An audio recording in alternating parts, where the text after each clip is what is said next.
tetangga baruku bisa bicara dengan orang mati. Aku meyakini itu ketika sedang hikmat membaca buku The World as Will and Representation untuk bahan skripsi. Tiba-tiba, telingaku menangkap suaranya sedang bercakap sendiri di kamar sebelah. Sudah beberapa kali dalam 4 hari berturut-turut, aku memergokinya.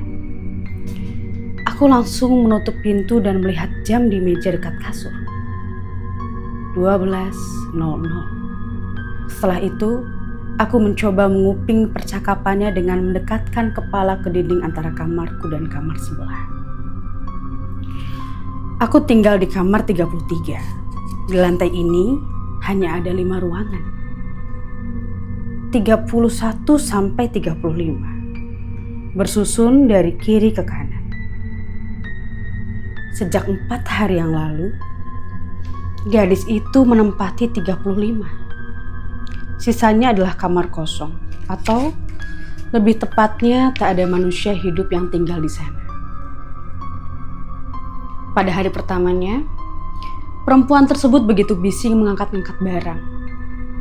Awalnya aku ingin membantu, namun aku kurang suka bekerja seperti kuli.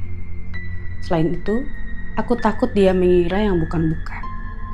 Jadi aku hanya memasak mie instan sambil merasakan getaran dinding yang dipalu, bunyi kardus yang dilempar, atau suara dirinya yang mengaduh kelelahan.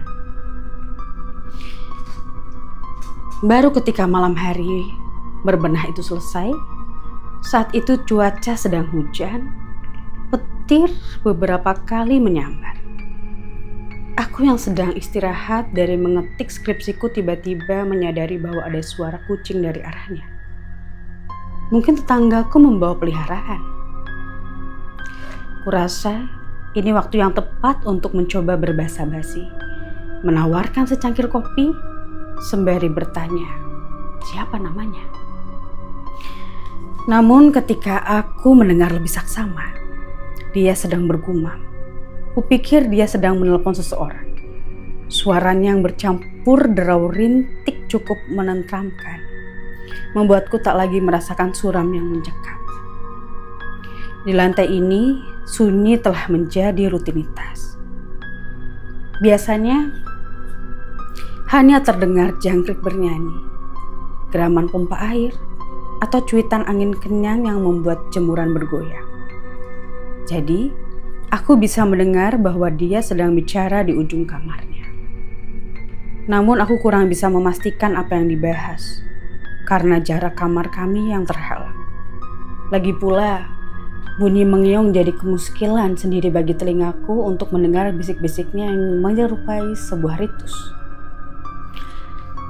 Jujur saja, saat itu aku sedikit senang dengan kehadiran tetangga baru dan kucingnya. Aku berharap mereka bisa mengaburkan sepi yang terbiasa hadir. Sudah 2 tahun aku sendirian di lantai 3. Aku memilih kos-kosan ini karena yang sebelumnya kurang membuatku nyaman plus terlalu mahal. Waktu itu hanya tersisa beberapa kamar di paling atas. Sudah disediakan kasur, lemari, meja, dan kipas angin. Pemandangannya cukup menarik bagiku. Di depan penuh dengan jemuran. Di belakang terlihat genteng-genteng dari atas. Yang terpenting kamar mandinya di dalam. Karena aku tak masalah harus turun dan naik tangga. Jadi aku menyanggupi. Ketika pertama masuk, aku mendengar kabar bahwa di kamar 32 sempat ada seorang perempuan yang meninggal. Aku tak terlalu gamang karena kematian adalah hal yang wajar. Yang membuatku sedikit ngeri adalah caranya menjemput ajal. Dihipnotis, lalu diperkosa oleh beberapa orang, kemudian dibunuh. Jasadnya tak pernah ditemukan. Orang-orang tahu karena ia sempat jadi berita di televisi. Kala itu juga, aku masih memiliki tetangga di pinggir kananku, seorang lelaki. Aku sempat bertukar hai, tapi belum sempat berkenalan. Seminggu kemudian, ia melompat dari jendela kamarnya. Setelah itu, aku resmi sendirian.